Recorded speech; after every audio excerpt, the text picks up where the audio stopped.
Hello friends, welcome back to my YouTube channel.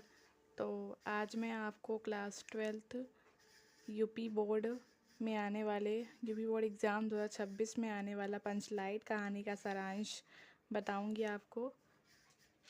तो video को and तक ज़रूर देखिएगा मेरे, क्योंकि इस कहानी का सारांश मोस्ट इम्पॉर्टेंट है।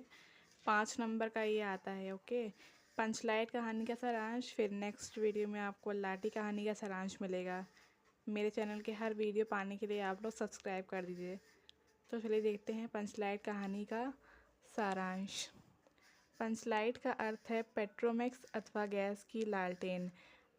ये फणीश्वर नाथ रेणु जी के द्वारा लिखी गई है, इसलिए यहाँ पे शॉर्ट फॉर्म लिखा है। रेणु जी द्वारा लिखित इस कहानी में ग्रामीण जीवन का वास्तविक चित्र खींचा गया है।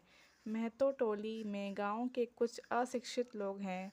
उन्होंने रामनवमी के मेले से एक पेट्रोमैक्स खरीदा। इस पेट्रोमैक्स को गांव वाले पंचलैट कहकर पुकारते थे। पंचलैट खरीदने के बाद जो 10 रुपये बच गए थे, उनसे पूजा की सामग्री आ गई। तो दोस्ती सोचने की बात है कि 10 रुपये बच गए थे, उससे पूजा की सामग्री आ गई। लेकिन आज के ज़माने में 10 रुपये से कोई भी पूजा की सामग्री नहीं आती है। सबको पंचलैट आने की प्रसन्नता थी। इस खुशी में कीर्तन का आयोजन किया गया। थोड़ी देर में टोली के सभी लोग पंचलैट देखने के लिए एकत्र हो गए। सरदार ने पंचलैट खरीदने का पूरा किस्सा लोगों को सुनाया। टोली के लोगों ने अपने सरदार और दीवान को श्रद्धा भरी नज़रों से देखा, लेकिन प्रश्न ये पैदा हुआ कि पंचलैट को जलाएगा कौन।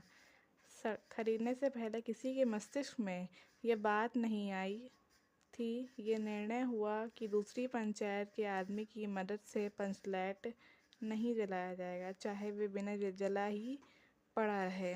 आज किसी ने अपने घर में डिबिया भी नहीं जलाई थी। पंचलैट के जलने से पंचों के चेहरे उतर गए। पंचलैट के ना जलने से पंचों के चेहरे उतर गए। राजपूत टोली के लोग उनका मजाक बनाने लगे, लेकिन सबने धैर्यपूर्वक उस मजाक को सहन किया। गुलरी काकी की बेटी मुन्नी वहीं पर बैठी थी। उसे पता था कि गोधन पंचलैट जलाना जानता है, लेकिन पंचायत ने गोधन का हुक्का पानी बंद कर रखा था। मतलब उसका खाना पानी समझ लीजिए बंद कर रखा था। मुन्नी गोधन से प्रेम करती थी। उसने अपनी बात अपनी सहेली कनेली को बताई। कनेली ने ये सूचना सरदार तक पहुंचा दी कि गोधन पंचलैट जलाना जानता है। तो सभी पंच सोच विचार में पड़ गए कि गोधन को बुलाया जाए या ना बुलाया जाए। अंत में उसे बुलाने का निर्णय लिया गया। सरदार ने छड़ीदार को भेजा, लेकिन छड़ीदार के कहने से गोधन पंचलैट जलाने के लिए नहीं आया। बाद में गुलरी काकी गोधन के पास गईं और उसे मना कर लाईं। गोधन ने पूछा कि स्प्रिट कहाँ है। स्प्रिट का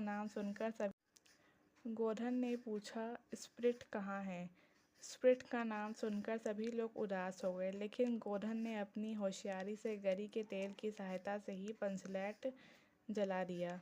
पंचलैट के जलने पर सभी लोगों में प्रसन्नता की लहर दौड़ गई। पंच गोधन को पुनः जाति में ले लेते हैं। कीर्तनिया लोगों ने एक स्वर में महावीर स्वामी की जय ध्वनि की।